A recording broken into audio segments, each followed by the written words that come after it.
अस्सलाम वालेकुम नाज़रीन, वेलकम टू इलेक्शन कॉर्नर। मैं हूं आपके साथ आपकी होस्ट खुदा शाह। नाज़रीन, मुल्क भर में इंतखाबी मुहिम का आज आखिरी रोज़ है और सियासी जमातों के पास वोटर्स को कायल करने का आखिरी मौका था। इंतखाबी मुहिम का वक्त आज रात 12 बजे तक है और कसूर में अब से कुछ देर पहले मुस्लिम लीग नून ने पावर शो किया और मरियम नवाज, शहबाज शरीफ, नवाज शरीफ ने जलसे से खिताब भी किया। पीपल्स पार्टी की जानिब से भी जलसे का इनेकाद किया गया है और बिलावल भुट्टो जरदारी जलसे से खिताब भी करेंगे। परसों वो दिन है जो अगले 5 साल का फ्यूचर पाकिस्तान का क्या होगा उसका फैसला करेगा। आप लोग वोट देने ज़रूर निकलेगा। जो लोग मायूस हैं, ना उम्मीद हैं कि जी हमारा वोट जो है शायद ज़ाया हो सकता है या कोई फ़ायदा नहीं है, तो आप लोगों को इस प्रोग्राम के तवस्सुत से मैं एक छोटी सी रिक्वेस्ट करना चाहूँगी कि ये मत सोचिए आपका एक वोट जो है वो पाकिस्तान की तकदीर को बदल सकता है। इसलिए अपनी पसंद के उम्मीदवार, अपनी पसंद की पार्टी के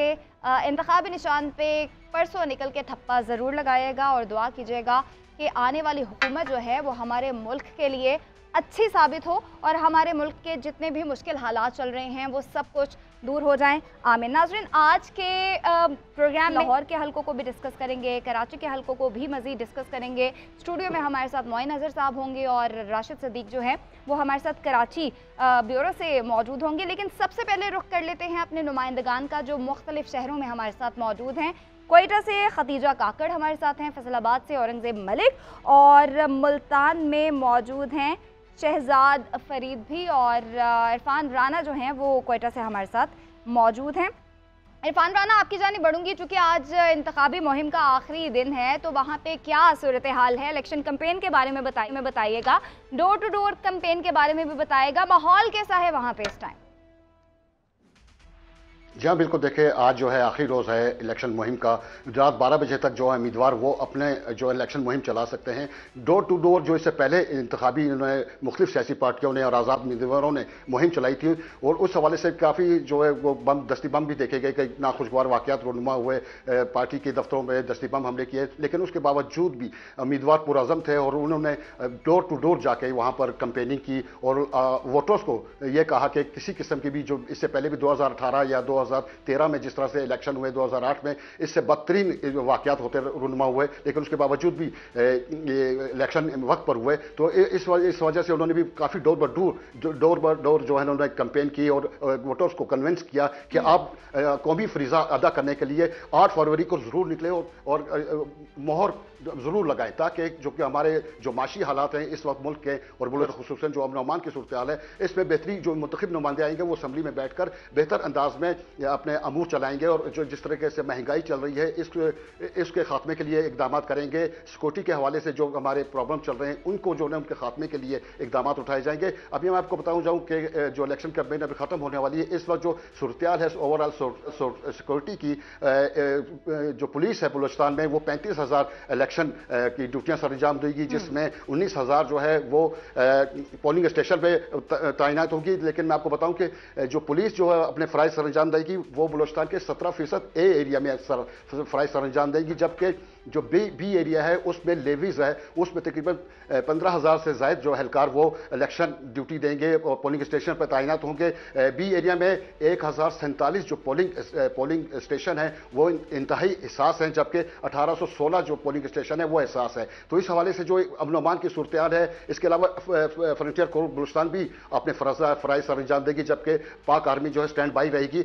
इस ओवरऑल जो है आज ही तमाम जो है ड्यूटियाँ पुलिस की, लेवीज की और FC की लगा दी गई हैं, ताकि पोलिंग स्टेशन पर वहाँ किसी किस्म का नाखुशगवार वाक़या रूनुमा ना हो। जिस तरीके से पिछले दिनों हमने देखा कि दस्ती बम हमले किए गए, इस फायरिंग की गई, लेकिन तमाम जो उम्मीदवार जो है चंद जो है 3-4 एहलकार जो कैंपेन कर रहे थे वर्कर वो शहीद हुए हैं इसमें, जबकि 18 से 20 जो है वो जख्मी हुए थे। तमाम अब ओवरऑल जो है सूरत हाल काफ़ी कंट्रोल है। कल सुबह इलेक्शन कमिश्नर ने भी एक प्रेस कॉन्फ्रेंस की थी कि जो है इलेक्शन 8 फरवरी को मुनक्किद होने जा रहे हैं। इस हवाले से हमने तमाम तर इंतजाम मुकम्मल कर लिए हैं। पोलिंग स्टेशन पर भी जो FC है, पुलिस है और लेवीज एहलकार हैं वो तैनात कर दिए गए हैं। वो तमाम तर मामला जो हैं वो मुकम्मल कर लिए गए हैं। फैसलाबाद में औरंगज़ेब मलिक की जानिब बढ़ेंगे। औरंगज़ेब, बताएगा वहाँ पे क्या सूरत हाल है, इलेक्शन की तैयारियाँ किस हद तक पहुँच चुकी हैं, सिक्योरिटी के मामला भी बताएगा और इस वक्त वहाँ पे कितने पोलिंग स्टेशन को हसास करार दिया गया है?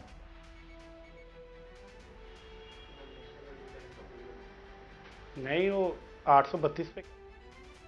औरंगजेब, आपको मेरी आवाज़ आ रही है? औरंगजेब से बात करने की कोशिश करेंगे। मुल्तान में चलते हैं, वहाँ पे ब्यूरो चीफ शहजाद फरीद हमारे साथ मौजूद हैं। शहजाद साहब, आप बताएगा, आज इंतखाबी मुहिम का आखिरी रोज़ है और मुल्तान जो है वो काफ़ी अहम शहर है। वहाँ पे इंतखाबी सरगर्मियाँ कहाँ तक पहुँची हैं, डोर टू डोर कैंपेन का भी बताएगा और सिक्योरिटी के हवाले से भी बताएगा। परसों इलेक्शंस होने जा रहे हैं, कहाँ तक पहुँचे हैं मामलात? जी बिल्कुल, यहाँ पर सूरत हाल ये है कि बिल्कुल आखिरी रोज़ है। गहमा गहमी जो है वो अगर कहा जाए कि बहुत ज़्यादा बढ़ गई है तो बिल्कुल गलत नहीं होगा। तो इस हवाले से लोग जो है वो इस वक्त मोमेंटम एक बना है, माहौल बन रहा है, देखने में आ रहा है कि लोग इस वक्त डोर टू डोर जो है वो कैंपेन की तरफ जा रहे हैं। और मुल्तान में अगर बात की जाए, 1 से 2 रोज़ गुज़श्ता जो है उनमें कोई बड़ी सरगर्मी हमें बड़े पॉलिटिकल फिगर्स की तरफ से नज़र नहीं आई, जिसमें कहा जाए कि जैसे बड़े जलसे थे, बड़ी चीज़ें थी, वो नहीं नज़र आई। ताहम सैयद यूसुफ रज़ा गिलानी साबिक वज़ीर आज़म वो अपने हल्के में जा रहे हैं लोगों से। आज भी उन्होंने जो है शाम में जो है वो एक जलसे का इनकाद किया गया है, जो कि इख्तितामी जलसा होगा इस हवाले से। और इसके साथ साथ दीगर जो कैंडिडेट्स हैं, जिसमें जहांगीर खान तरीन लोधना के साथ साथ मुल्तान के हल्का NA 149 से इलेक्शन में हिस्सा ले रहे हैं, वो भी जो है वो आज यहाँ पर नहीं पहुंचे। ताहम उनके जो दीगर उनके साथी हैं वो डोर टू डोर कैंपेन को इस वक्त तरजीह दे रहे हैं। इस हवाले से अगर सूरत हाल की बात की जाए तो मुल्तान में 11,000 से जायद पुलिस एहलकार, रजाकार और दीगर जो है वो सिक्योरिटी के फ़राइज़ सर अंजाम देंगे। इस वक्त जो है वो 1800 से जायद पोलिंग स्टेशन ज़िला मुल्तान में जो है वो है जो बनाए गए हैं, जहां पर पोलिंग का अमल जो है वो 31 लाख से जायद जो है वो वोटर्स हैं जो अपना हक राय दही इस्तेमाल करेंगे 8 फरवरी को। तो इसके साथ साथ जो हसास पोलिंग स्टेशन है, जिसमें 270 पोलिंग स्टेशन पर जो है वो कैमरे भी नस्ब कर दिए गए हैं ताकि किसी भी नाखुशगवार वाक़े से निपटा जा सके। पाक फौज के दस्ते भी जो है वो पहुंच चुके हैं, जो कि स्टैंड बाय पोजीशन पर रहेंगे। और इसके साथ साथ जो पुलिस है वो भी अलर्ट की गई है। 2500 से जायद खवातीन पुलिस एहलकार भी जो है वो भी जो है इस वक्त उनकी ट्रेनिंग मुकम्मल हो चुकी है। इस हवाले से वो भी खवातीन पोलिंग स्टेशन पर अपने फ़राइज़ सर अंजाम देंगी। ताहम जो है वो आज रात 12 बजे तक जो है वो इस तरह का सिलसिला जारी है। इसमें जो अहम बात यह है, इस वक्त सूरत हाल जो हम देख रहे हैं वो ये है कि जो पोलिंग दफातर जो बने हुए हैं मुख्तलिफ पार्टीज़ की जानिब से गली मोहल्लों में, UC लेवल पर, वहाँ आज हमें काफ़ी गहमा गहमी देखने में नज़र आ रही है। और इसके साथ साथ जो मरकज़ी जो पोलिंग स्टेशन जो है पोलिंग के दफ्तर जो बनाए गए हैं अमले के जानिब से भी, और दूसरी जानिब जो कैंडिडेट हैं उनकी जानिब से जो अपने दफातर बनाए गए हैं मरकज़ी, उनमें जो है वो इस वक्त गहमा गहमी, क्योंकि पोलिंग डे के हवाले से अब प्लानिंग जो है वो तैयारियाँ जो है वो शुरू हो चुकी हैं और मुकम्मल तौर पर उनकी ट्रेनिंग भी की जा रही है कि किस तरह से उन्होंने अपनी पार्टी के नुमाइंदगी करते हुए जो है पोलिंग एजेंट्स के तौर पर काम करना, लोगों को कैसे 8 फरवरी के दिन घरों से निकाल कर वोट अपने जो जहां पर उनका पोल होना है वहां पर तहां तक कैसे लाया जा सके। मौजूद रहेगा। अब रुख कर लेते हैं हम फैसलाबाद का, जहां पे औरंगजेब मलिक हमारे साथ मौजूद है। औरंगजेब, बताएगा फैसलाबाद की क्या सूरत हाल है, इलेक्शन की तैयारियां कहाँ तक पहुंची हैं और कैंपेन के हवाले से भी बताएगा। आज आखिरी रोज़ है चूंकि, तो कौन कौन सी जमात इस टाइम वहाँ पे एक्टिव है? जी, फैसलाबाद में मुल्क के तीसरे बड़े शहर फैसलाबाद में टोटल हल्के जो हैं कौमी असम्बली के वो 10 हैं और 21 सूबाई हल्के हैं। आज इलेक्शन मुहिम का आज आखिरी रोज़ है और आज उम्मीदवार बड़ी एड़ी चोटी का जो है वो जोर लगा रहे हैं। सबसे पहले तो हम बात कर लेंगे तहरीक इंसाफ के जो नामजद आज़ाद उम्मीदवार हैं उनकी जानिब से, जो पहले कहा जा रहा था कि उनको लेवल प्लेइंग फील्ड नहीं मिल रही या उनकी गिरफ्तारियां हो रही हैं या पुलिस उनको जलसे जुलूस नहीं करने दे रही, तो ऐसा अब फैसलाबाद में जो है वो बिल्कुल भी नहीं नज़र आ रहा है। अब तहरीक इंसाफ के नामजद उम्मीदवार जो आज़ाद उम्मीदवार हैं, आज़ाद निशान जिनको मिले हैं, वो अब खुलकर जो है वो रैलियां जुलूस जो है वो कर रहे हैं। तमाम हलकों में नज़र आ रहा है कि अपनी कॉर्नर मीटिंग्स जो है वो कर रहे हैं, रैलियां निकाली जा रही हैं। इंतजामिया की जानिब से ऐसा अभी कोई किसी उम्मीदवार की जानिब से कोई शिकायत जो है वो दर्ज नहीं करवाई गई कि उनको कहीं पर रोका गया हो या पर कहीं पर कॉर्नर मीटिंग से रोका गया हो, रैली निकालने पर रोका गया हो। इंतखाबी मुहिम में कहीं भी कोई खलल जो है वो नज़र नहीं आ रहा। जबकि दूसरी जानिब मुस्लिम लीग नून की बात करेंगे तो मुस्लिम लीग नून जो है वो काफ़ी मुतहरक नज़र आ रही है, क्योंकि किसी दौर में ये कहा जा रहा जाता है कि ये मुस्लिम लीग नून का किला है, क्योंकि 2018 के इलेक्शन में वो बिल्कुल सूरत हाल मुख्तलिफ नजर आई थी। तो इस बार जो है वो मुस्लिम लीग नून काफ़ी ज़्यादा पुरुमीद है कि उनको यहाँ से जो है वो बड़ी सीटें मिलने का इम्कान है, लेकिन मुकाबला जो है वो ग्राउंड पे कुछ और है। दूसरी जानब इंतजामी मामला के हवाले से बात करें तो फैसलाबाद में सिक्योरिटी की सूरत हाल को मद्देनजर रखते हुए यहाँ पर पाक फौज के दस्ते जो है वो पहुंच चुके हैं, रेंजर्स की जो है वो दस्ते पहुंच चुके हैं, फ्लैग मार्च हो रहा है। उसके अलावा डीआरओ के दफ्तर में बाकायदा मॉनिटरिंग सेल कायम कर दिया गया है। इसके साथ साथ जो है वो सामान की तरसील का सिलसिला भी जो है शुरू हो चुका है। कहा यह जा रहा है कि बैलेट पेपर्स जो है वो इलेक्शन कमीशन को, डिस्ट्रिक्ट इलेक्शन कमिश्नर को जो है वो वसूल हो चुके हैं। आज रात से जो है वो सामान की तरसील शुरू कर दी जाएगी। कल भी सारा दिन ये अमल जो है वो इसी तरह जारी रहेगा। उम्मीदवार जो आज रात तक 12 बजे तक इंतखाबी मुहिम जो है वो चला सकेंगे और इस हवाले से दोनों जमातों के जो उम्मीदवार हैं उनकी जानिब से बड़ी बड़ी कार्नर मीटिंग्स आज 12 बजे तक जो है वो रखी गई हैं और बड़ा जोर जो है वो वोटर्स को मनाने के लिए जो है वो रखी जा रही हैं। और आज 12 बजे तक का टाइम है, उसके बाद इलेक्शंस होने जा रहे हैं। फैसलाबाद से औरंगजेब मलिक हमें डिटेल बता रहे थे और मुल्तान से हमारे साथ शहजाद फरीद मौजूद थे, जबकि क्वेटा से हमारे साथ इरफान राना मौजूद थे। आप तीनों का बहुत शुक्रिया। नाज़रीन, यहाँ वक्त हुआ एक ब्रेक का, हमारे साथ रहिएगा।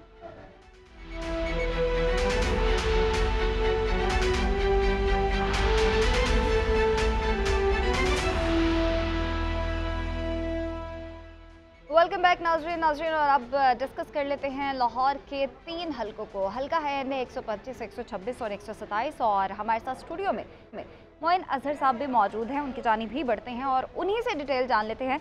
मोइन साहब बताएगा कि एन 125 की हम बात करेंगे, लेकिन अगर लाहौर की सियासत की बात की जाए तो लाहौर की सियासत में 2 पार्टीज बहुत ज़्यादा काबिल ज़िक्र हैं, एक तहरीक इंसाफ और एक नून लीग। लेकिन इस बार चूँकि पीपल्स पार्टी दोबारा से पंजाब में गढ़ करना चाह रही है, पंजाब में आना चाह रही है और स्पेशली लाहौर में जगह बनाना चाह रही है, तो एन 127 की बात करें तो बिलावल भुट्टो जरदारी भी वहाँ से अब इलेक्शन लड़ रहे हैं। लेकिन सबसे पहले डिस्कस कर लेते हैं एन 125 को। यहाँ पे आप कांटे का जोड़ किसके दरमियान देख रहे हैं? जी, मैं आपको एक छोटा सा जिसे कहते हैं ना इनकी डेमोग्राफिक सिचुएशन बता दूं। ये एक किस्म का नया लाहौर है। इस न्यू सिटी इसलिए कह सकते हैं कि ये जितनी भी इन हलकों में 125 और 26 में आबादी हैं वो ज़्यादातर नई बनी थी और उन आबादियों में प्राइवेट हाउसिंग सोसाइटीज़, अब उसमें अगर आप पॉपुलेशन की उसको समझना चाहें तो तकरीबन 25 से 30% यहाँ के नेटिव सिटीज़न हैं जो इससे पहले मज़ाफ़ाती लाहौर कहलाती थी ये जगह, और उस मज़ाफ़ाती में रहते थे। वहाँ पे हाउसिंग सोसाइटी बनने के बाद वो भी यहाँ पे हैं। कुछ जो है लाहौर शहर के अंदर से जो पुरानी आबादियाँ थी वहाँ से शिफ्ट हुए और कुछ एक 20-25% तादाद उन लोगों के जो दूसरे शहरों से यहाँ पे शिफ्ट हुए। किसी का कारोबार था, किसी की जॉब यहाँ पे हो गई, कोई पढ़ने के लिए आया, और वो ये एक मिक्स सी जिसे कहते हैं ना इन आबादियों का कल्चर जो है उसको अब लाहौर का कल्चर नहीं कह सकते। ताहम टेक्नोलॉजी के आने के बाद लाहौर के कल्चर में भी तब्दीली आई है, मगर यहाँ का कल्चर जो है मिक्स कल्चर आप उसको कह सकते हैं, इसलिए नया लाहौर है। NA 125 की बात करें तो वहाँ से अफजल खोखर जो हैं पाकिस्तान मुस्लिम लीग नून के उम्मीदवार हैं। PPP के जो हैं वो अब्दुल गफूर मेयो उम्मीदवार हैं। आई एम नॉट रॉन्ग, ये पूरा जो एरिया है ये खोखर बरादरी का माना भी जाता है। जी, यहाँ पे इन दोनों हलकों में 125 और 126 में ज़्यादा तादाद जो है वो आप कह सकते हैं खोखर बरादरी की तादाद जो है वो बाकी बरादरियों की नस्बत ज़्यादा है। हम PP के जो 125 में अब्दुल गफूर मेयो है, PTI के जवेद उमर हैं, ज़बीउल्लाह जमात इस्लामी के हैं और JUI के भी निज़ामुद्दीन इस हलके से इलेक्शन कॉन्टेस्ट कर रहे हैं। अगर 2018 की बात करें तो इस हलके में 2018 के अंदर जो है वो जीती थी मुस्लिम लीग नून ने ये सीट। ताहम जो है इसमें जितनी भी आप कह सकते हैं इसमें नेटिव जो है आबादी वो 35 तकरीबन% है इस हलके के अंदर, जो यहाँ के रिहायशी हैं पुराने चले आ रहे हैं। ताहम जितनी नई हाउसिंग सोसाइटीज़ बनी हैं वहाँ पे PTI के उम्मीदवार का बहुत ज़्यादा जोर है। ज़्यादातर वोट जो है मसलन यहाँ पे बहरिया टाउन जो है अब लाहौर की एक पहचान बनती जा रही है। एक अच्छी खासी आबादी है, उसके इर्द गिर्द एक अब भरी प्राइवेट हाउसिंग सोसाइटीज़ हैं जहाँ पे आप कह सकते हैं अपर मिडिल क्लास रहती है। उसमें ज़्यादातर जो है वो वोट जो है वो पाकिस्तान तहरीक इंसाफ का है। ताहम जो नेटिव आबादी है या नेटिव सिटीजन्स हैं यहाँ पे उनका जो है वो ज़्यादा रुझान पाकिस्तान मुस्लिम लीग नून की तरफ है। ताहम जवेद उमर साहब जो हैं वो इसी हलके के रहने वाले हैं, पीटीआई के उनके वालिद साहब भी यहाँ पे सियासत करते रहे हैं और यहाँ के पुराने रहने वाले हैं, जिसकी वजह से कह सकते हैं कि इलेक्शन जो है वो काफ़ी जानदार होगा। और कल पोलिंग के रोज़ कल या परसों जो एक दिन बाद जो है 8 फरवरी को यहाँ पे अच्छा खासा जिसे कहते हैं ना टर्न आउट भी और मैच भी देखने मिल जाएगा, खसूसन पीटीआई और पाकिस्तान मुस्लिम लीग नून। अब हम आ जाते हैं NA 126 के ऊपर। NA 126 जो है वो 2018 में इस हलके से पाकिस्तान अब पीटीआई जो है उसने कामयाबी हासिल की थी। इस वक्त सैफ खोखर उनके उम्मीदवार हैं और करामत खोखर साहब जो है इलेक्शन कॉन्टेस्ट नहीं कर रहे पीटीआई की तरफ से, उनकी तरफ से तकीर खोखर जो है वो उनके उम्मीदवार हैं, वो उनके बेटे हैं करामत खोखर के। अमजद अली जट साहब पाकिस्तान पीपल पार्टी के उम्मीदवार हैं और अमीरुल अजीम जो है जमात इस्लामी के उम्मीदवार है। ये जो 3-4 उम्मीदवार हैं, इनके दरमियान अच्छा कॉन्टेस्ट देखने को मिलेगा। ताहम इसमें जो काबिल जिक्र बात है कि पिछली दफ़ा चूँकि पीटीआई ने ये हलका जीता था और यहाँ पे भी इस हलके में भी नई आबादियाँ जो है बहुत ज़्यादा हैं, खसूसन मंसूरा का एरिया, उससे आगे ठोकर न्याज बेग, उसके बाद मगजार कॉलोनी, उसके बाद जोहर टाउन का कुछ एरिया, उसके बाद PIA कॉलोनी, बाबडा टाउन और दीगर इलाके इसमें शामिल हैं। और इसमें भी आपको इलेक्शन के दिन अच्छा कॉन्टेस्ट देखने में मिल जाएगा। अब इसमें एक ख़ास मैं बात बता दूं कि पाकिस्तान मुस्लिम लीग नून ने लाहौर शहर में उनकी जो नवाज शरीफ और उनकी फैमिली की टिकट्स के बाद अगर पाकिस्तान में सबसे ज़्यादा टिकट्स मिली हैं तो इस हलके में सैफ खोखर, उसके साथ हलके में उनके भाई अफजल खोखर और सैफ खोखर के नीचे PP 168 से फैसल अयूब जो हैं वो सैफ खोखर के बेटे हैं। ये एक ही फैमिली को 2 हलकों में 3 टिकटें मिली हैं। मेरा ख्याल है कि पाकिस्तान में किसी और जगह मुस्लिम लीग नून ने इतनी टिकट नहीं तकसीम की। ठीक है, अच्छा अब NA 127 की बात कर लेते हैं। जैसे कि मैंने स्टार्टिंग में ही बोला कि यहाँ पे अब बिलावल भुट्टो जरदारी ने इस हलके को चूज़ किया और वो अब लाहौर में उनका इलेक्शन वो लड़ने जा रहे हैं। हमने देखा कि कुछ दिन पहले मुस्लिम लीग नून और पीपल्स पार्टी की जानिब से एक दूसरे पर इल्ज़ामात भी लगाए गए थे कि जी धांधली हो रही है, वोट ख़रीदे जा रहे हैं। आज की अब से कुछ देर पहले की खबर ये थी कि उनमें सुलह सफाई भी हो गई है, लेकिन फिर भी अता तारण या फिर बिलावल भुट्टो स्ट्रॉन्ग कैंडिडेट इस हलके से कौन है? जी, इस हलके में अगर लाहौर में इलेक्शन की बात करें तो अभी भी अगर आप बाहर जाएं, आज आखिरी दिन है, अगर किसी हलके में कोई गहमा गहमी इलेक्शन की नजर आ रही है तो 1 to 7 है। No doubt. अभी कुछ देर पहले ये खबर भी चली कि जनाब दोनों पार्टियों में सुलह हो गई। तो जैसे ही मैंने फ़ोन करके पूछा पाकिस्तान पीपल पार्टी के जो यहाँ कोऑर्डिनेटर हैं उनसे, तो उन्होंने कहा कि अभी तो हमारी 2 मिनट पहले यहाँ पे तसादम होते होते बचा है। दोनों पार्टियों की रैलियाँ निकली हुई हैं इस वक्त हलके में और उनका आमना सामना हुआ जिसमें जी उसमें नारेबाजी हुई, उसमें एक दूसरे के खिलाफ उन्होंने क़यादत को जो वर्कर लेवल पे है बुरा भला कहा, चोर चोर के नारे लगे एक दूसरे के खिलाफ और उससे का बड़ी यहाँ पे बड़ी संगीन सूरत हाल बनी हुई थी। अभी हम बड़ी मुश्किल से जो है एक तसादम से बच के दोनों रैलियाँ अलग-अलग रूट पे चली गई हैं। अब ताहम वर्कर लेवल पे जो है पाकिस्तान पीपल पार्टी के वर्कर्स जो हैं वो भी पुरजोश हैं, वो क्लेम करते हैं कि जी बिलावल भुट्टो जरदारी इलेक्शन जीतने जा रहे हैं। दूसरी तरफ पाकिस्तान मुस्लिम लीग नून जो है वो क्लेम कर रही है कि जी अता तारण की पोजीशन बहुत बेहतर है। 2018 की सूरत हाल बताएगा। 2018 में इस हलके जी 2018 में इस हलके में पाकिस्तान मुस्लिम लीग नून ने कामयाबी हासिल की थी, मगर अब अगर मौजूदा इलेक्शन के हिसाब से देखें, जब 1 to 7 इलेक्शन कमीशन नई हल्का बंदियाँ की तो इसका एक ख़ास हिस्सा जो है वो बरसन 40% जो पिछली दफ़ा शफकत महमूद साहब PTI के उम्मीदवार नेशनल असम्बली में जीते थे, उनका 40% हल्का इस हल्के में शामिल कर दिया गया, जिसमें मॉडल टाउन भी है, जोहर टाउन भी है, टाउनशिप भी है। यहाँ पे PTI के बहुत ज़्यादा तादाद जो है लोगों की सपोर्टर्स की मौजूद है।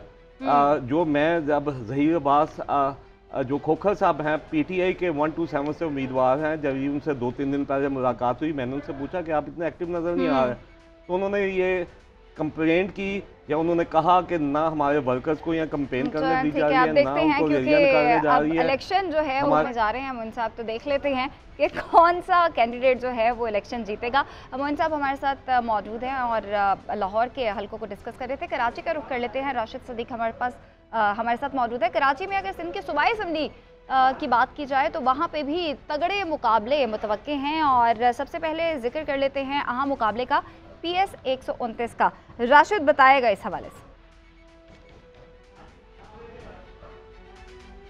देखिए, PS 129 की आपने बात की, ज़िला वस्ती का ये अहम तरीन इलाका है। नॉर्थ नाज़िमाबाद के जो मुख्तलिफ ब्लॉक्स हैं वहाँ पर जो है वो सबसे ज़्यादा वोट बैंक हम देखते हैं कि हाफिज़ नईम जो जमात इस्लामी कराची के अमीर भी हैं, लेकिन उनका मुकाबला पाकिस्तान पीपल्स पार्टी के असद हनीफ और MQM के जो है माज मुकद्दम के दरमियान होगा। तो यकीनन अगर हम बात करें 2,60,000 के करीब जो है इस हल्के के सूबाई असम्बली के वोटर्स हैं। अगर नॉर्थ नाज़िमाबाद के ब्लॉक N, ब्लॉक L की हम बात करें तो यहाँ पर जो है वो जमात इस्लामी के वोटर्स काफ़ी तादाद में आबाद हैं, लेकिन इसके साथ साथ ब्लॉक I, S, K, डिसलवा टाउन यहाँ पर जो है वो MQM पाकिस्तान के वोटर्स हैं। इसके साथ साथ बतहा टाउन है, पहाड़गंज है और नॉर्थ नाज़िमाबाद के जो मुख्तलिफ ब्लॉक हैं A, C, D, E, ये ब्लॉक्स मुख्तलिफ जो पाकिस्तान तहरीक इंसाफ को भी सपोर्ट करता है। यहाँ से पाकिस्तान तहरीक इंसाफ ने नवीद आलम के जो है उनके वो आज़ाद उम्मीदवार हैं और माजी में हमने देखा कि यहाँ पर MQM जो है वो जीती रही है, लेकिन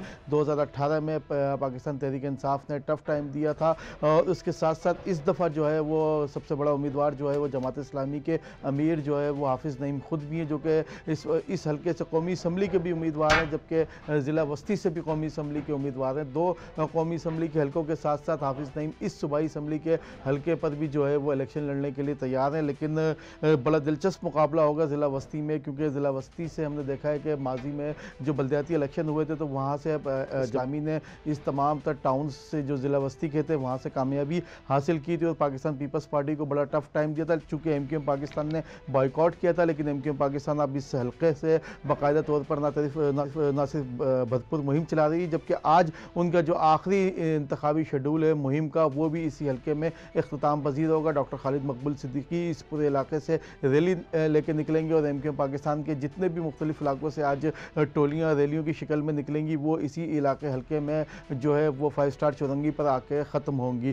तो यकीनन आज MQM इस हल्के में अपना भरपूर तरीके से पावर शो दिखाएगी। तो उस पावर शो का फ़ायदा 8 फरवरी को MQM को होता है, या जमात इस्लामी इस हल्के से कामयाब होती है, या फिर पाकिस्तान पीपल्स पार्टी या तहरीक इंसाफ जो है मुश्किल ही लगता है, लेकिन तहरीक इंसाफ अगर वोट काटेगी तो यकीनन वो MQM पाकिस्तान के वोट इस हल्के से पाकिस्तान तहरीक इंसाफ के आज़ाद उम्मीदवार काट सकते हैं। तो उसका नुकसान उनको होगा, लेकिन बहरहाल वो इतना ज़्यादा नुकसान काउंट नहीं होगा। चूँकि हम राशिद सूबाई असम्बली के हलकों को डिस्कस कर रहे हैं, अगर PS 105 की बात की जाए तो यहाँ पे भी तगड़ा मुकाबला जो है वो देखने में आ रहा है, क्योंकि यहाँ पे पीपल्स पार्टी के सईद गनी हैं और MQM के दानिश कुमार और GDA के इरफानुल्लाह मरवत उनके मद्दे मुकाबिल हैं। यहाँ पे भी काफ़ी स्ट्रॉन्ग PS लेवल का ही मुकाबला देखने में आ रहा है।